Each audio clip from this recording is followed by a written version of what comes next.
바울은 3차 선교 여행 중에 마게도냐에서 고린도후서를 기록합니다. 이방인을 위한 사도로 부름받은 바울은 무리에게 사랑을 받는 동시에 또 수많은 사람들에게 미움을 받기도 했습니다. 밖으로는 갈등을 또 안으로는 두려움을 견뎌야 했지만 바울은 자신을 향한 하나님의 은혜가 헛되지 않음을 확신하며 버티고 또 견디고 참아내는 모습이 고린도 후서에서 드러나고 있습니다.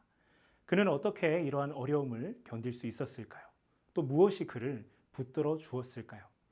AD 55년경 겨울 자신의 마음을 진솔하게 담아 기록한 이 바울의 두 번째 편지는 이 문제들에 대한 해답을 우리에게 제시해 줍니다. 고린도는 동서남북을 연결하는 요충지였기 때문에 상업과 무역이 매우 발달한 도시였습니다. 주전 146년 로마에 의해 멸망한 고린도는 100년 뒤 다시 로마 식민 도시로 재건되어 단기간에 상업 도시로 빠르게 성장하게 되죠. 당시 고린도 지역은 기근으로 인한 경제적 어려움이 심각했기 때문에 바울은 교회의 부담을 덜고자 천막 깁는 일을 하면서 사역을 했던 것으로 보여집니다. 특별히 고린도는 로마로부터 사회적, 정치적으로 많은 영향을 받았는데요. 당시 고린도 지역에서 주로 행해졌던 로마 황제 숭배와 또 연중 가장 큰 행사였던 이스트미안 경기의 영향으로 고린도 시민으로서의 자부심과 또 높고 힘있는 위치를 추구하려는 사람들 사이에 경쟁과 줄서기가 만연했습니다. 그리고 이러한 문화가 교회 안에도 들어와 힘있는 사람들끼리 즐기는 만찬, 그리고 그로 인한 방탕함, 그들 사이에 비교와 경쟁, 가난한 성도들을 배려하지 않는 모습들이 나타났던 것이죠. 이러한 모습은 자기 자랑으로 교회를 흔드는 거짓 사도들의 영향이 교회에서 통하는 이유가 되기도 했습니다. 여러 번의 서신 교환을 통해서 고린도 교회의 문제를 해결하고자 했던 바울은 자신의 가르침을 좀처럼 받아들이지 않는 그 고린도 교회를 향하여서 디도를 통해 다시 눈물의 편지를 보내게 됩니다. 그리고 마침내 바울은 그 편지에 제시된 이야기들을 고린도 교회가 기쁘게 받아들이고 또 회개했다는 소식을 디도를 통해 듣게 되죠. 바울은 너무나 기쁘고 또 감사한 마음에 그동안 미루었던 연보의 일을 진행하려 하는데요.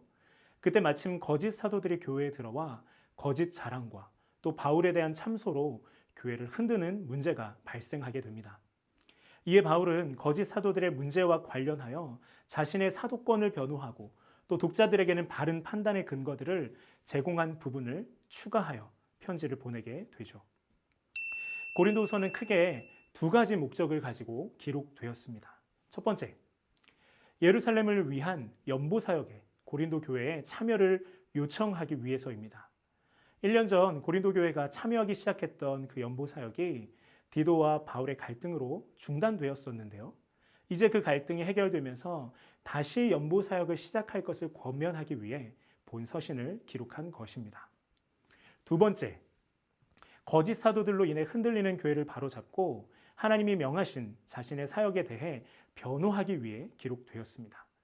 교회와 바울과의 내적 갈등은 대부분 해결되었지만 여전히 바울에게 불순종하는 자들이 있었고 또 외부에서 들어온 거짓 사도들까지 바울의 사도권을 흔드는 일이 발생하게 됩니다. 바울은 하나님께서 자신에게 명하신 이 사역을 변호하면서 교회가 바르게 분별할 것을 요청할 뿐만 아니라 거짓 사도들과 또 지도자들에 대한 징계를 경고하기 위한 목적으로 본 서신을 기록한 것입니다. 고린도후서는 크게 세 부분으로 나눌 수 있는데요. 먼저는 서론을 시작으로 1장부터 7장까지 고린도 교회를 향한 기쁨과 안도감을 전하면서 자신의 사역을 변호하는 내용이 기록되어 있습니다. 8장부터 9장까지는 예루살렘의 연보, 즉 모금 참여를 독려하는 내용이 기록되어 있습니다. 이어서 10장부터 13장까지는 거짓 사도들에 대한 문제를 다룬 후 문안 인사로 본 서신을 마칩니다. 바울은 자신을 향한 여러 가지 오해와 또 공격들, 안팎으로 겪고 있는 이 어려움 앞에서 절대로 권위적으로 대응하지 않고 자신의 그 아픔을 진솔하게 표현합니다. 또한 자신의 약함과 고난을 진정한 사역의 정당한 표지로 받아들이며 하나님을 찬양하고 있죠. 중대한 문제 앞에서는 기꺼이 자신을 옹호하며 문제를 일으키는 자들을 향해 강한 어조로 혹평하기도 합니다. 그들을 넘어뜨리기 위함이 아니라 세우고자 함이었던 것이죠. 우리의 상황과 또 감정이 어떠하든지 간에 성도로서 어떻게 우리가 복음을 살아내야 하는지, 또 약함과 어려움 앞에서 우리가 어떻게 반응하며 살아가야 하는지, 사도 바울은 이 고린도후서를 통하여서 지금도 우리에게 메시지를 던지고 있습니다. 끝으로 복음의 진수가 담긴 고린도후서의 유명한 대표 구절 12장 9절에서 10절을 함께 읽으며 오늘 이 시간을 마치도록 하겠습니다.